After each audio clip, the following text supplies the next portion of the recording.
పోలవరం జిల్లా చింతూరు డివిజన్ పరిధిలోని సీలేరు నదిలో విషాద ఘటన చోటు చేసుకుంది. విహారయాత్రకు వెళ్లిన 7 పర్యాటకులు నది మధ్యలో చిక్కుకుపోయారు. వెస్ట్ గోదావరి జిల్లా గణపవరం గ్రామానికి చెందిన వీరంతా సీలేరు నదిలో చిక్కుకోగా స్థానికులు జెన్కో అధికారుల సహకారంతో మోతుగూడెం పోలీసులు 6 పర్యాటకులను సురక్షితంగా బయటకు తీసుకొచ్చారు.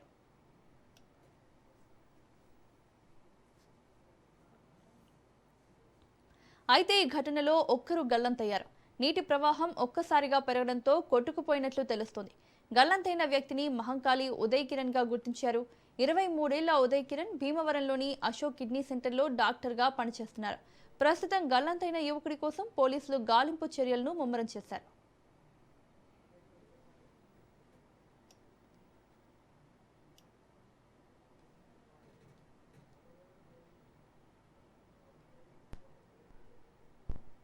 మార్నింగ్ వాటర్ ఫాల్స్కి వెళ్ళాము. వాటర్ ఫాల్స్కి వెళ్తే పైనుంచి ఫస్ట్ ఒక ఇద్దరు కొట్టుకుని వచ్చిన క్రమంలో జోగా ప్రదీప్ కుమార్ గారు ఆయనకు బాగా ఈతొచ్చు.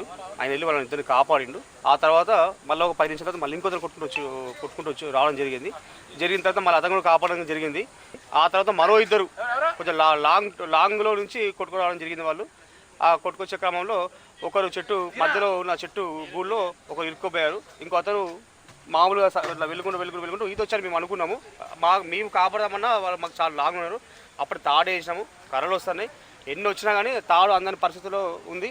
ఆ క్రమంలో అతను వెళ్ళిపోయాడు. ఆ చెట్టులో ఇరుక్కున్న వ్యక్తిని పోలీస్ సిబ్బంది రావడం జరిగింది. వాళ్ళు వచ్చి ఇంకో అతను కాపాడిళ్ళు. ఒకరు మాత్రం మిస్ అయ్యారు. అతని పేరు ఉదయ్. మేము ఇట్లా మోతగూడెంలో పర్యటన కోసం అని చెప్పి ఈరోజు ఉదయం మేము వచ్చాము. ఇక్కడ వాటర్ ఫాల్స్లో అందరూ స్నానాలు చేస్తుంటే మేము కూడా దిగి స్నానాలు చేస్తున్నాం. ఆ క్రమంలో అటు నుంచి పైనుంచి కొట్టుకొచ్చిన ఒక 3 యువకుల్ని మేము అందరం కలిసి కాపాడడం జరిగింది.